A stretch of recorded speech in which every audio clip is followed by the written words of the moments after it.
AFR On Demand is brought to you by Breck Golf. Try Beaver Creek today, just 20 minutes from downtown Baton Rouge in the Zachary area. They've got a PGA Tour driving range, a short game practice area, 30 to 40-yard practice shots. It's a great place to chip and putt and practice if you don't have time for a full round. Book your tee time today, golf.breck.org, golf.breck.org. Matt Moscona. I'm very important. After further review. Say it one more time. After further review with Matt Moscona. And here we go. Live from the Raising Cane studio. Let's ride!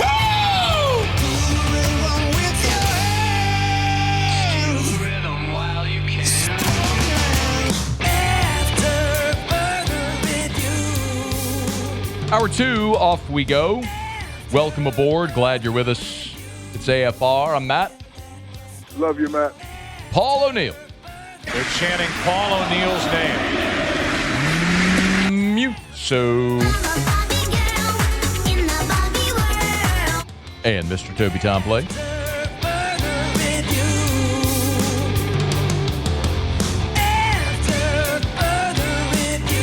All right. We're here. Glad you are as well. Get out there and make it a good one. Ross Jackson in 1 hour from right now has got a Saints 53-man roster projection. We'll get to that in 1 hour. Tony Clayton is good enough to join us here for a few minutes as he is part of the local council that's representing those 33 athletes, including the 16 football players, in addition to R.J. Lewis, who on Monday of this week was granted his injunction to be eligible for the LSU basketball team, only to have the SEC and other conferences now enact rules that would seemingly make those players ineligible. Tony, we thank you for the time. How are you today? Fine. How are you, man? I'm doing Great. well. Yeah, I know it's a busy time, so thanks for taking a couple of minutes. First, if I could just get a reaction after the temporary restraining orders were granted, making these players temporarily eligible.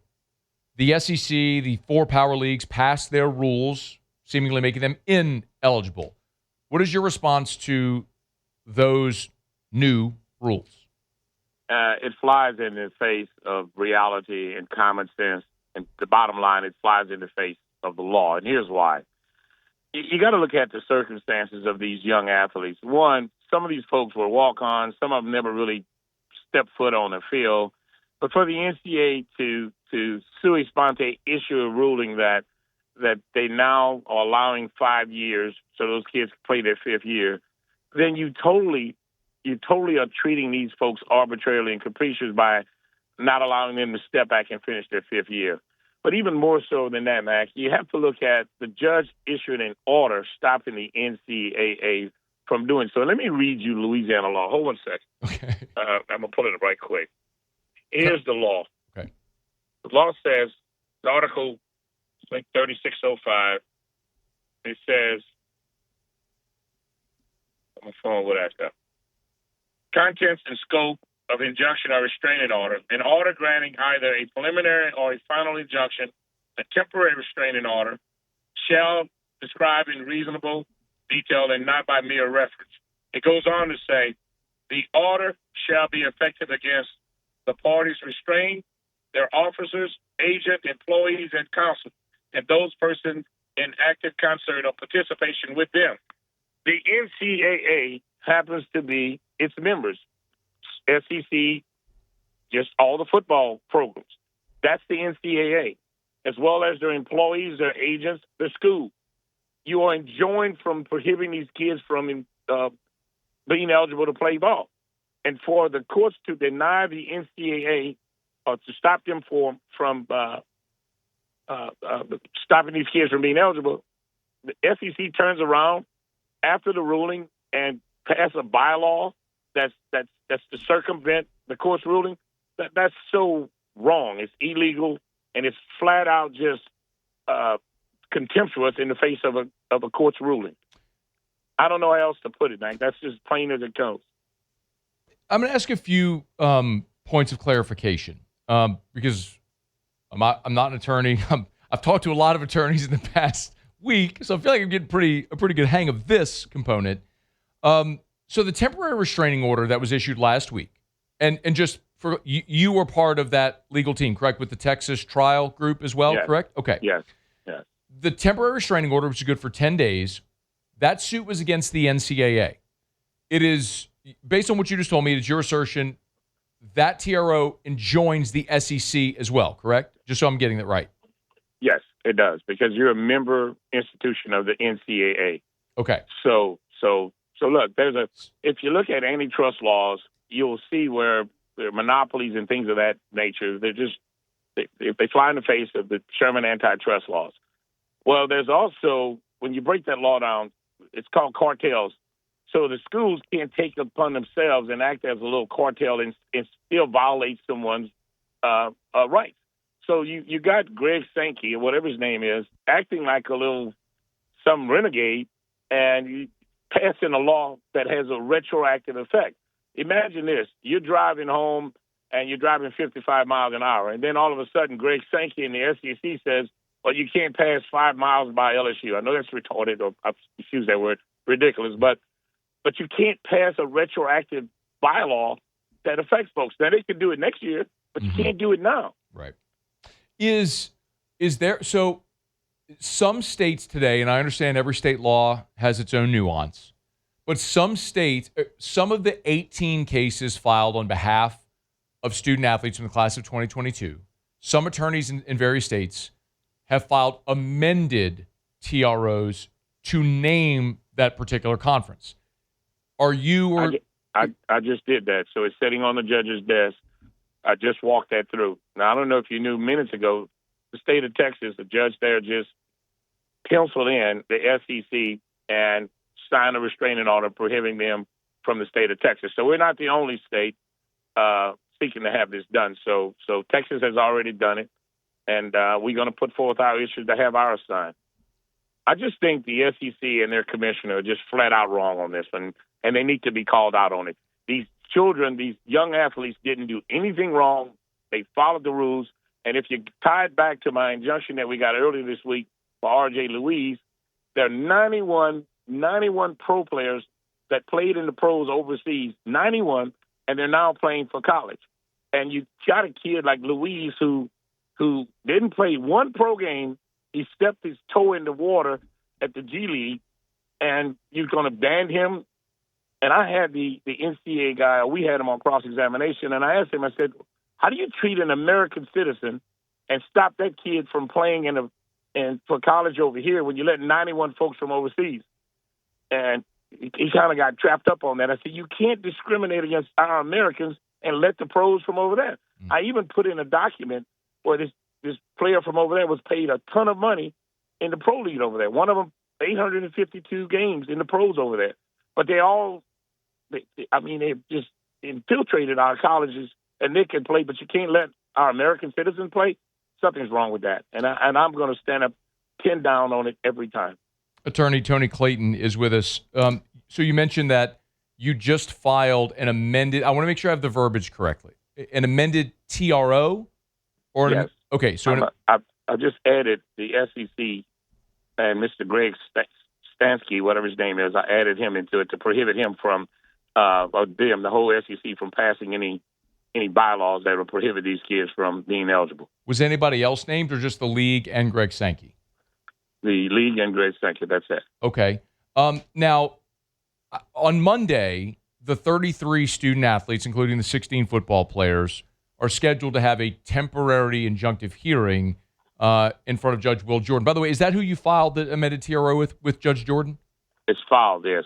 I don't think he has signed it yet. I don't know if it's gotten to his desk. I don't know. I had a runner do it. But we moved it to September the 3rd, so the court date's going to be September the 3rd because my co-counsel from the Texas firm, so we've had it pushed to September 3rd. Okay, so not Monday. It'll be September 3rd instead. So that's Wednesday? Is that right? I don't have my calendar, but I think it's Thursday. Yeah, Thursday. Forgive me. It's Thursday. Okay, so it's been moved to September the 3rd. But do you know? And again, this is just me not understanding legal procedure. Is it safe to assume that Judge Jordan would sign that TRO today, or could it be tomorrow? When would we have an answer on that? That's totally up to the judge. I cannot evade his privacy. That's on him. Okay. So he has to read it, and if it meets his satisfaction, he'll sign it, and then we'll take it from there. So on September the 3rd, when the preliminary injunction hearing has been moved to, that's when obviously the NCAA, and in this instance, I guess the SEC, would also have their opportunity to state their case. Right. So we'll meet up and we'll have a little miniature trial. And if we can show that we will succeed, that it's highly likely that we will succeed on the merits, which is what we were able to prove with the R.G. Louise case, then we move forward to have a full-blown mini trial and seek a permanent injunction that would permanently enjoin the NCAA and the SEC. So I believe, and I only did it just as a belt and suspenders type move, I believe the articles on injunction prohibits the SEC and its commissioner from doing it. So whether or not I amended it or not, my argument was going to be, hey, you're an officer, you're a member, you're a agent, you are the NCAA. You are the one that has been enjoined, the NCAA as well as all of its affiliate schools. But to come in the back door and say, well, they may have blocked the NCAA, but they're not going to block us. Look, that's just asinine, and you can't do that. What is the timeline on? Let's say you are granted a preliminary injunction on September the 3rd. What would be the timeline for a permanent injunction hearing? So I can't give you the exact date. We would then move to discovery. I would like to file some motions to find out why the NCAA produced the evidence to show why they believe that these young athletes should be prohibited. I have a bunch of discovery requests on the SEC, and I want to depose Mr. Greg Sankey and ask him, under what authority that he just popped up and defied a court order in Louisiana under the guise that because he's the SEC commissioner. Look, but I want this known. I've been reading some of these, whatever you call those comments. These young athletes have done nothing wrong. And keep this in mind, LSU had no rule in place SEC had no rule in place that would prohibit these kids from doing what they are attempting to do. But then you go and pass one after the judge rules against them on the R.G. Louise case, you convene a meeting and pass a law that just totally disrespect the judge's opinion. Come on, SEC. Come on, Sankey. You're better than that. And that's what happened. So, but when you read the comments about these young athletes, that they were pros and all that, you're not going to see where these kids were running touchdowns and throwing. None of that. You're going to see where these folks are trying to exercise their fifth year to play college ball. Had they been told that before the NBA or the NFL draft, they would have exercised that last year. They have a right to that. I have a couple more. Tony Clayton's going to have to spend a couple of minutes with us. Do you anticipate Greg Sankey or someone from the SEC would be in a Baton Rouge courtroom on September 3rd? I would love to see Greg Sankey there. He would be Exhibit A. He would be my first witness to call.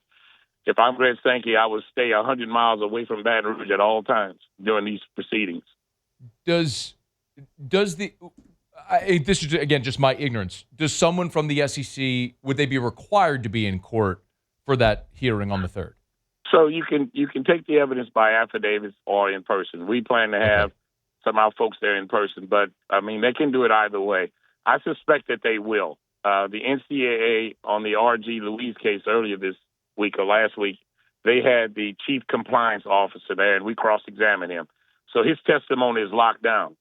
And so, but if they bring him back again, then he will be fiercely cross-examined again as to why these young folks from LSU are being treated by this arbitrary, capricious standard. Why are they doing that to our young folks here? So that's where we are at this point. So we'll have to wait till the 3rd to put on our evidence, and we'll go from there. Do we know if there's any precedent that benefits the student athletes in this case? I think the law is clearly on his side. So there are rules. And so if a rule is supposedly violated, i.e. you involve yourself in the professional league, then it shifts to how do you apply your punishment. You can't allow, for example, let's use the basketball. You can't allow 91 foreign professionals to come in, but you issue the death penalty to the only American who's trying to do it. And so it's the application of the rules that matters. It has to be fairly distributed. It cannot be arbitrary and capricious.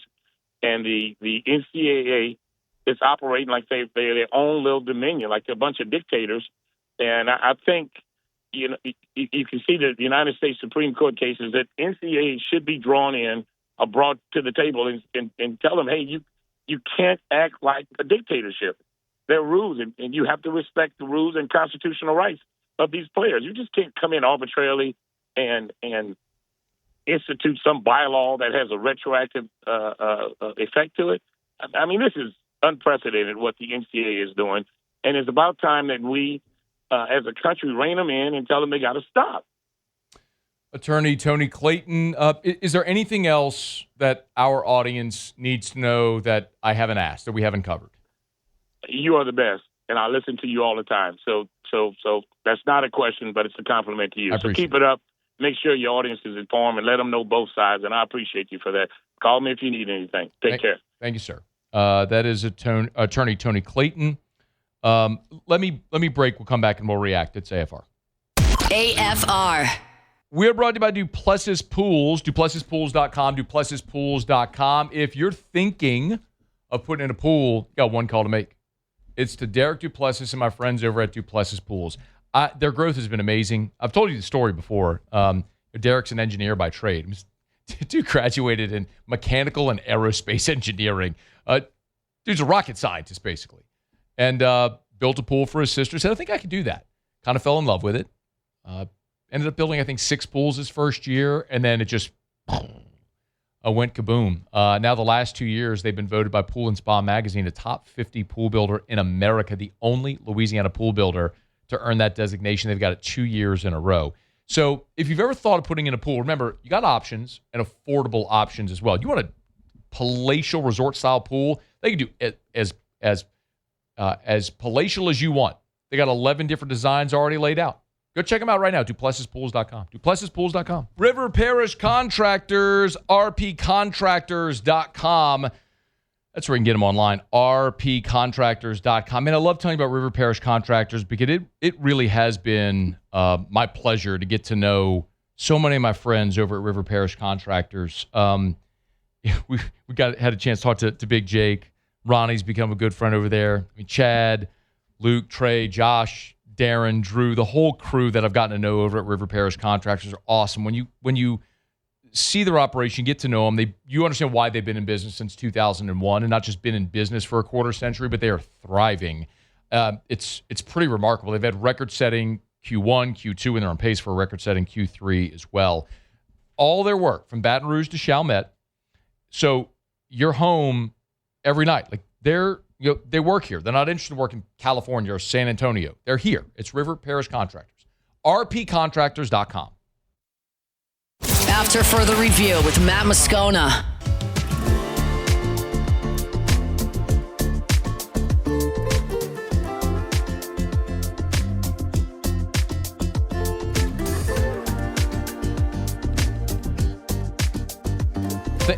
Thanks again to Attorney Tony Clayton. He and I had a conversation this morning, and we had a report up at LouisianaSports.net, which you can go read, where he, in no uncertain terms, their feeling was that the SEC and Greg Sankey were violating Louisiana law with the rule they passed a day ago. And they're taking it a step further. You know, I'm really so I'm in a weird spot here. Just very, very candidly. Because I'm walking down two divergent paths simultaneously. One is, as a sports talk guy, my job is to give you opinions. And I feel like I do that all the time. I've never shied away from giving you an opinion, whether you like it or not. The other part is in this weird, ever since we launched LouisianaSports.net, I'm kind of in this weird reporter role as well, which is my background. I mean, I went to J school, and I did news for about 5 years before I ever got into sports, and so I have a background in it. And I've been fortunate enough to cultivate a lot of really good relationships over 20 years covering LSU, and I'm in a position to do this. So I can understand for the audience, for you, it might be odd sometimes to discern, like, am I giving you opinion or am I reporting something? So I'm going to do my best to be very clear when I'm doing one or the other.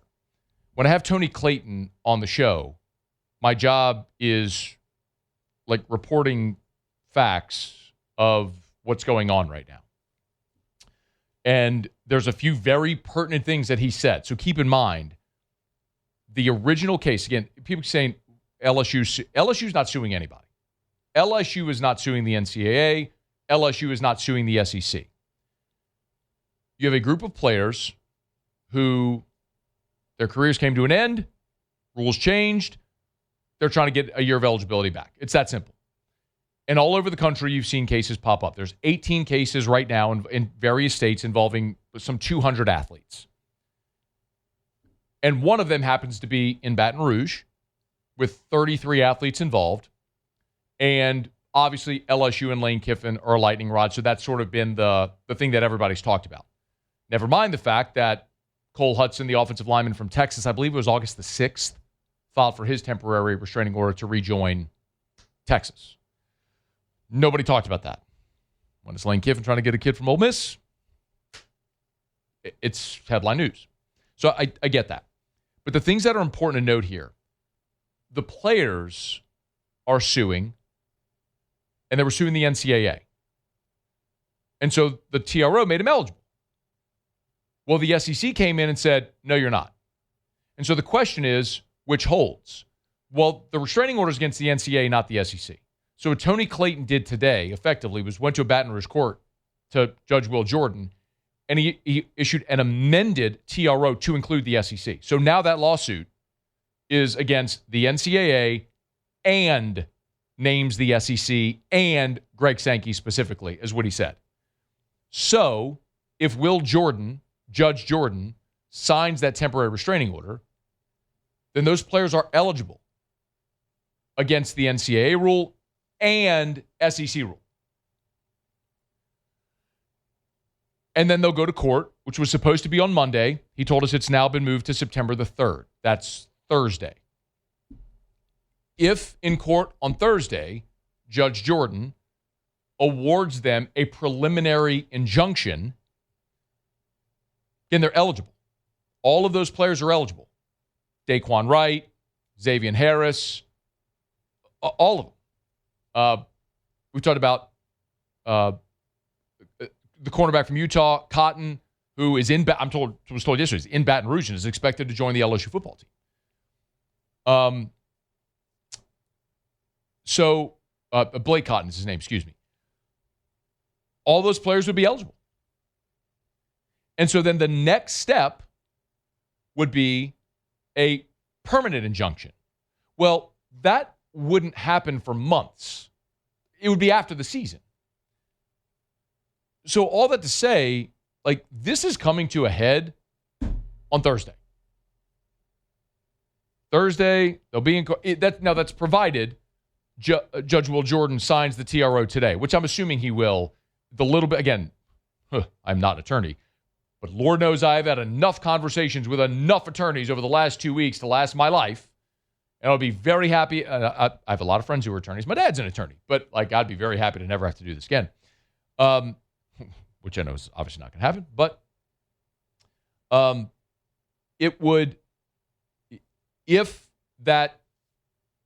Will Jordan signs that TRO today, which it sounds like he will, because this is just to suggest there's enough evidence that you have a case. And then on Thursday, with the preliminary injunction, the NCAA would have, and in this case, the NCAA and the SEC would have their opportunity to tell their side of the case to block that injunction. If the judge awards it, players are eligible. And likely you wouldn't have the permanent hearing permanent injunction hearing until after the season. So they'd be able to play. Now, if on Thursday the judge says, nope, denied, then I guess it's over, unless if they have an appeal. But I'll go back to the thing that I've said all along. These players have the most to lose and the most to gain by playing. If you are Daquan Wright, you do not have a path to the NFL anymore. Like, remove the emotion of LSU. Like, I keep bringing this up because it's just the most obvious example, which is Trinidad Chambliss. Trinidad Chambliss applied for a medical hardship and was denied. He appealed, was denied, appealed again, was denied. The NCAA kept denying Trinidad Chambliss his medical hardship, his 6th year, because it's an embellished story. The guy had like a cough or tonsillitis or something. That didn't cost him a season. He didn't play because he wasn't good enough to play that year at Ferris State. So he took a red shirt. But that dude stood to make $6 million, and Ole Miss wants to win football games, and they're better with Trinidad Chambliss, so they went to court. And the court ruled in favor of Chambliss. And so Chambliss is going to play under a court order, not under NCAA or SEC rules, under a court order. That's effectively what's happening here. So the point, and again, I'm not being a shill, I'm just explaining. The point that all of the LSU contingent keeps making when they say, we're going to follow the court order. You heard Lane Kiffin on McAfee say you don't get to pick and choose which court orders you follow. That's the point he's making. If a court rules these players eligible, why is that different than Chambliss or Diego Pavia or any of the hundreds of players across different sports that have played and gained eligibility under court order? That's the point. That is the argument they're making. Now, the flip side of that, which is what I hear most commonly from you, the fan, the audience, is, man, is the juice worth the squeeze? Like, you're 8 days from kickoff against Clemson, and we're sitting here, or 9 days, and whatever it is. And we're talking about players who aren't even on campus and going through practice right now, and like, it's rosters, it's a giant distraction. Is it even worth doing? I can't answer that question. Like, I don't coach the team. What I can tell you from a football standpoint is they know they don't have a prototypical tight end. Trey'Dez Green's awesome. I love the guy, both as a football player and as a person. Love the guy. Known him since he was in high school. He's also not going to put his hand into the dirt and move bodies. Daquan Wright will do that. He gives you something you don't have. I've sat here and talked all offseason about LSU at defensive tackle and how I'm not comfortable with 2 true freshmen starting. You have a chance to add a 6'8", 330-pound monster who's played 4 years of SEC football. That makes you better. It's an objective truth. You lost Aiden Anding in spring. Michael Turner's your 4. You have an opportunity to add a guy that's played 4 years of major college football, was just at Utah and in camp at the Denver Broncos. You have a chance to add him for cornerback depth. That makes you better. Junior Tua Halamaka, potentially bringing back Jack Pyburn at edge. That makes you better. Like, that's an objective truth. So if you're Lane Kiffin and you got a $50 million roster and there's these players that are available and eligible, he's looking at it going, I can make my team better. That's what he's doing. Like, is that the difference between being 15-0 and winning a national championship and being 7-5? No. Could it be the difference between being 10-2 and 9-3, making the playoff and going to the, what's the bowl in Orlando, or what's it called? Is it the Citrus Bowl again? What are they called? It is? Yeah. They don't have Outback anymore, right? What's that one? No, the Outback became the ReliaQuest Bowl. Oh, that's it. The Citrus Bowl just has like a sponsor, but it's still the Citrus Bowl. It was the Cheez-It for a while. Yeah, Cheez-It Citrus Bowl. Yeah. Or then just the Cheez-It Bowl. Oh, maybe, okay. It doesn't matter. The point is, nobody wants to go there. You want to be in the playoff. Is this the difference that gets you there? Maybe. It's part of why they're willing to continue supporting this as long as they need to. My feeling on it, again, like, I have been so adamantly opposed to the adults in the room not following NCAA rule. This is the one instance with these 2022 players. And it's not just the guys trying to play football at LSU. We're talking about Mark Mitchell. We're talking about all these 2022 athletes and all these different. Go read Ross Dellinger's piece at Yahoo. He had a great feature up at Yahoo. Field hockey players, track and field, all these athletes that had the rug pulled out from underneath them. Like, they got screwed. They did. The NCAA knew this was going to happen. They should have granted a blanket waiver. And now there's a mess. This is the one group of student athletes that I think the NCAA screwed up. And I'm sympathetic towards them. Whether any of these guys ever played LSU or not, if all of them decide to go elsewhere or whatever, I still look at this and go, these people should have a year of eligibility. And the NCAA should have granted a blanket waiver like they did in COVID. They were warned of this. They screwed it up, and now there's a mess, which I think was predictable. So I'm not upset about LSU continuing to pursue recruiting these players and these players pursuing eligibility because I think the NCAA screwed them. I do. That's my feeling. You don't have to agree with me. That's okay if you don't. That's my opinion on it. All right, it's after further review. Let me knock out a quick break. Brought to you by Parish Restoration, parishrestoration.com, parishrestoration.com. Kill mold, remove odor, other harmful pathogens. It's Parish Restoration and parishrestoration.com. Hey, listen, it's also worth noting with Parish Restoration, like, yes, if you have mold or think you might, they can help. But they also sanitize spaces. Like as we move into a new school year or move toward like cold and flu season in the fall, remember, they can come sanitize your whole school, office building, church, whatever. I mean, really quick, efficient. It's a patented non-toxic dry fog. They come in, they spray, close up the windows and doors, let it dwell. As soon as it dissipates, boom, you're back in free, clear, clean, sanitized, mold-free. It's awesome. It's Parish Restoration. Get your quote, parishrestoration.com. Okay, quick break, come back. Ross Jackson in 26 minutes. When we come back, the Saints did add 2 defensive backs today. We'll pivot and we'll talk a little bit about that. Stay here. It's AFR. AFR. We're brought by the Watermark and the Renaissance. The Watermark is downtown and the Renaissance Southtown, right there on Bluebonnet. Bluebonnet near I-10, right across from the Mall of Louisiana and Perkins Row. Beautiful, sprawling facility. Their grand ballroom can hold more than 5,000, not 5,000 people. That would be massive. 500 people. So if you have an event, a fundraiser, maybe it's an awards banquet, maybe you have a conference for your work coming up, where are we going to have it? Renaissance Baton Rouge, great spot. Maybe you have like an executive retreat for your organization. They have beautiful boardrooms that can host 12 people. All the technology integrated in all the boardrooms. You can have your meals catered in the boardroom as well. Tons of gorgeous, spacious guest rooms and all the amenities you want. Workout facility, pool. They got the office complex in there as well. Tallulah, gorgeous restaurant, casual upscale dining experience right there inside of Renaissance Baton Rouge on Bluebonnet. It's Renaissance Baton Rouge. After further review with Matt Moscona.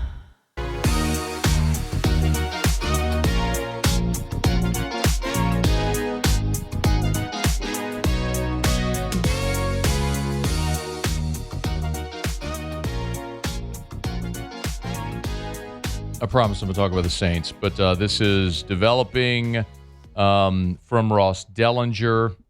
Again, I know it is very convenient to point out that this is just an LSU thing, but Ross just tweeted within the last 5 minutes.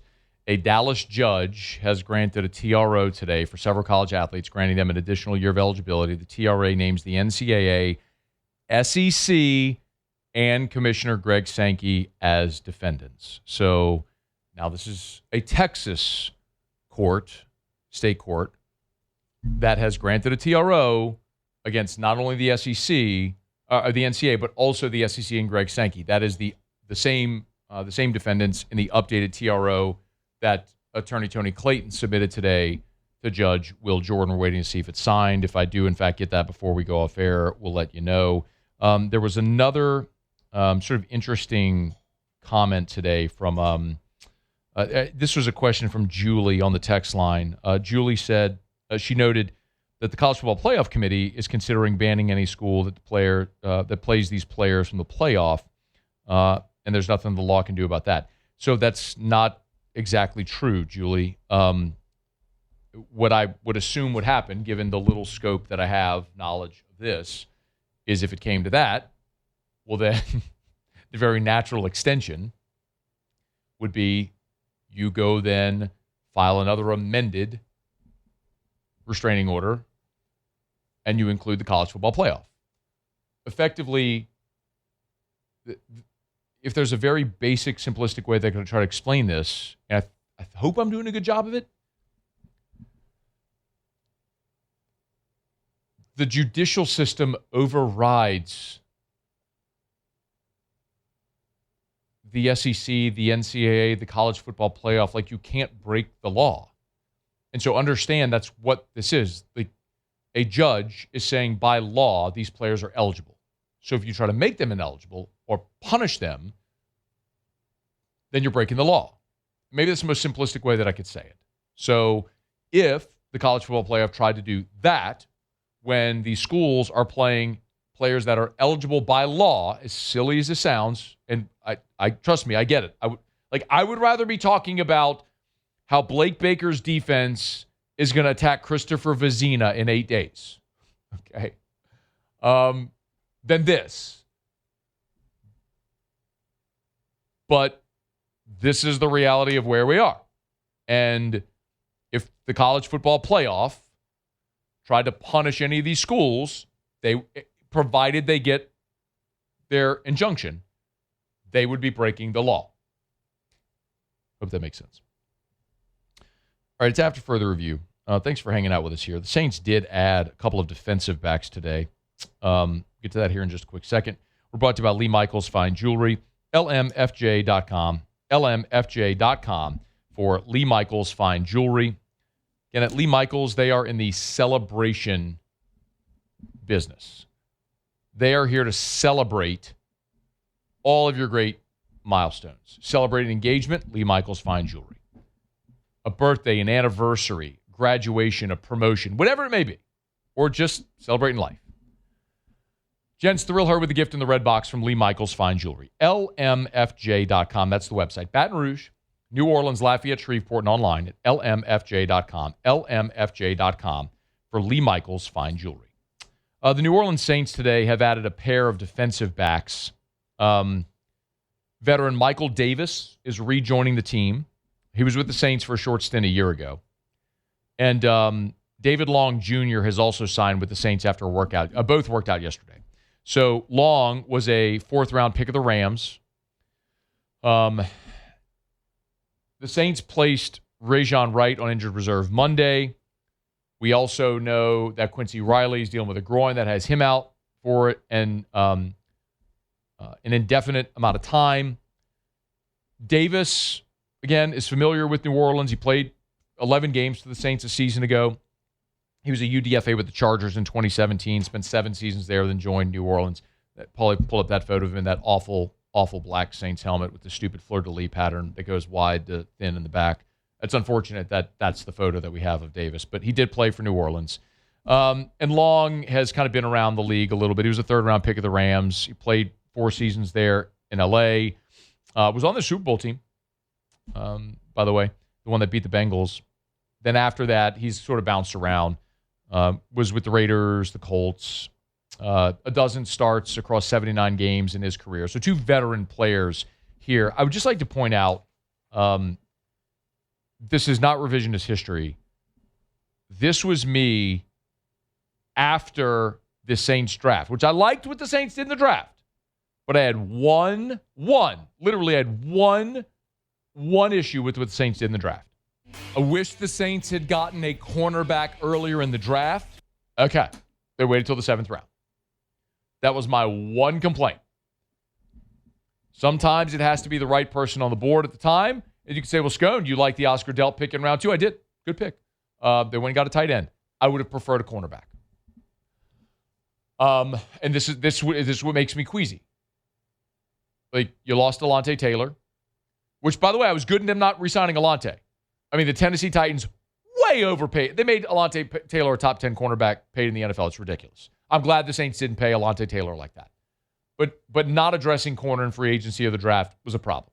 Because Kool-Aid and Quincy Riley, that might be the worst, literally might be the worst cornerback tandem in the NFL. Like, you do not have anywhere remotely close to an elite level corner with either of those guys. And so not addressing that in the offseason after you lost Alontae Taylor was problematic. And it's showing now. So now Quincy Riley's injured and you're just scraping the bottom of the barrel trying to find warm bodies that can get out there and compete for you. So that's a problem.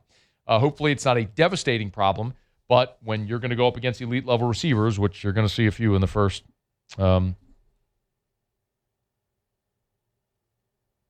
couple weeks of the season. Oh, sorry. That could be problematic. All right, sorry. It's been a day. My phone buzzes and I see certain names pop up. I'm going to answer them. Sorry. All right, it's after further review.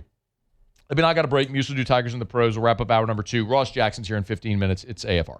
AFR. Get Gordon and get it done. Gordon McKernan Injury Attorneys. You've been injured in an accident. It's not your fault. Do what injured people in our state have done for 3 decades. Get Gordon and get it done. It's Gordon McKernan Injury Attorneys. And right now, the GetGordon.com billboard design contest is going on. Go to GetGordon.com, GetGordon.com/billboards. Let me do it again. GetGordon.com/billboards. You can win up to $2,000 in prizes. There's an adult and a kids division to enter. No AI. It's up to their discretion.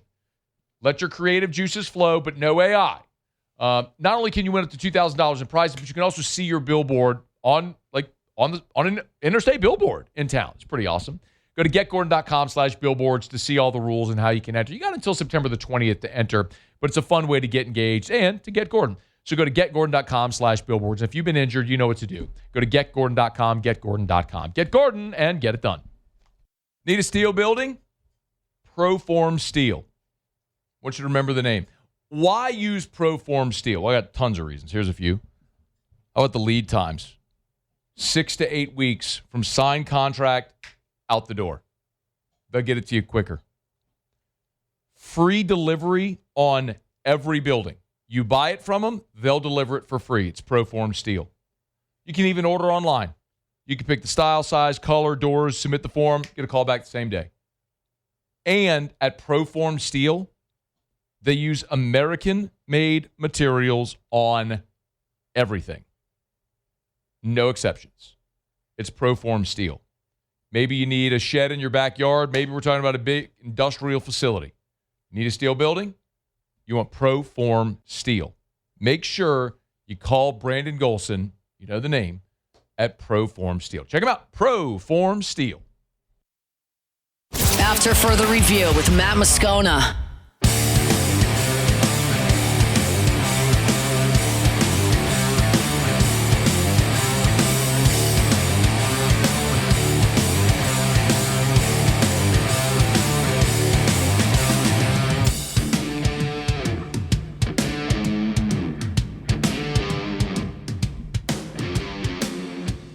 All right, wrapping up hour number 2. Thanks for hanging out with us here. Whew. Ross Jackson is going to be with us in about a dozen minutes. He does have his updated 53-man roster projection for the New Orleans Saints over at LouisianaSports.net. If you want to check it out, you can get it there for free. All right, right now, Muso, Tigers in the Pros. Tigers in the Pros. They still bleed purple and gold. They're just really rich now. Andy Reid has announced that Garrett Nussmeier will start the Chiefs' final preseason game here on Friday. It's the plan now is for Nussmeier to split the game with 4th-string quarterback Chris Oladokun. However, Oladokun is in concussion protocol. Oh, if no. he can't go, Okay. Justin Fields will dress. But Andy Reid said that it could be Garrett Nussmeier for all 4 quarters. So keep an eye on that. Split time if Oladokun can go. If he can't, you're looking at all 4 quarters here of Garrett Nussmeier, who will get a start. He's thrown for 172 yards so far in 2 preseason outings. No touchdowns, no interceptions. Major League Baseball from last night. The Washington Nationals and the Colorado Rockies just stink. The Nationals got beat 13-1 by the Rockies, who are the worst team. Those teams are awful. But Dylan Cruz for the Nationals had a very, very good night. 2 for 4 in the ballgame, including his first triple of the season for Cruz. He was stranded both times he reached the base. I should note the other hit was a single there for DC. He did punch out twice. And again, the Nationals lost by 12 to the worst team in the league. Tommy White. Little first base action for Tommy White last night for the A's over there in Sacramento, and a lot of action for him at the plate. 3 for 4. All 3 hits were singles for White. He came around to score twice, 269 the average. It has just been a really, really solid start to Tommy White's major league career here now. He's about a month or so in to his big league career there with the A's, and they got the win 7-4 over the Twins. It was another 20-point night for Flau'jae Johnson in the WNBA. She's making those a habit. 20 points right on the nose. 9 of 15. She added 3 rebounds and 2 assists in the ballgame as the Storm got the win 90-78 over the Toronto Tempo. That is Tigers in the Pros. Presented by Our Lady of the Lake, championship health partner of LSU Athletics, fmolhealth.org/LSU. That's where you can learn more about the championship health partnership. I might have gotten a sneak peek, actually, at the television commercial involving a lot of the LSU football players and a certain Coach Kiffin, who, as I understand it, had a very even-tempoed vocal styling in that. So that's pretty good, right? It was very even. That's what you want. You want a good cadence, man. A good cadence. Yeah. Good cadence. Yeah, for sure. Good syntax. Yeah, absolutely. Coach Kiffin. Oh, Lord. Go Tigers. I was actually over at the lake today, over at some of their offices. Just an awesome organization, man. It's been my pleasure, honestly, to be able to endorse Our Lady of the Lake and to get to know so much of their management.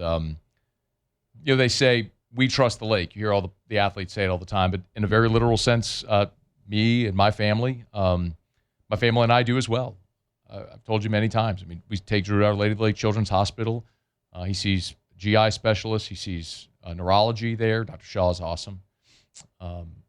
My primary care physician is Dr. Chastain over at the Our Lady of the Lake Men's Health Group. When I had my appendectomy, I went to the lake, the ER, had my surgery there. Dr. Moe was awesome. Cancer treatments, heart, stroke, all of it. You can get world-class care right here at home. I trust the lake, and so does LSU. fmolhealth.org/LSU. Our Lady of the Lake and LSU. Together, we roar. Okay, it's after further review. Thanks for hanging out with us here on this Thursday edition of AFR. We have a ton going on over at LouisianaSports.net where you can get everything for free. If you haven't yet, bookmark it. It's a great time to do that. Ross Jackson has his projected 53-man roster projection up over at LouisianaSports.net if you want to read it. Ross will be with us here in less than a minute. We do have comments from Noah Reisenfeld, the agent for Junior Tuihalamaka. He was here with us in hour 1 of AFR. If you missed that, he confirmed that Junior is eligible and will be playing for LSU against Clemson, so that it is an addition there at the edge spot. It was a really interesting conversation. I heard Tony Clayton as well with us earlier this hour, confirmed that he has filed an amended TRO in Baton Rouge Court with Judge Will Jordan to join the SEC and Greg Sankey. So it's all there for you at LouisianaSports.net. AFR. Okay, we're going to get to Ross Jackson here right after SportsCenter. We are brought to you by Arco Power Systems. ARCCO, arco.com, arco.com. It's Arco Power Systems, ARCCO. Hey, remember, man, you get reminders sometimes. Like there's this overnight, there was just awful weather. And many of you felt it this morning as well. These squalls, this heavy rain, the dark clouds that come through. That's what happens during storm season. And we've been really fortunate, really, ever since Ida here in the southern part of the state to avoid a hurricane, a giant, named storm. But when we leave here, we also know it's only a matter of time, and it doesn't have to be a named storm to knock out the power. And at your home, that can be disastrous, but it can be disastrous for your business as well when you're without power for hours or days or whatever it may be. Arco Power Systems can help. Everything is turnkey. They sell, service, install, and rent industrial Generac generators. These are standby generators for your business, and Arco is the best. ARCCO. Arco.com, arco.com, arco.com.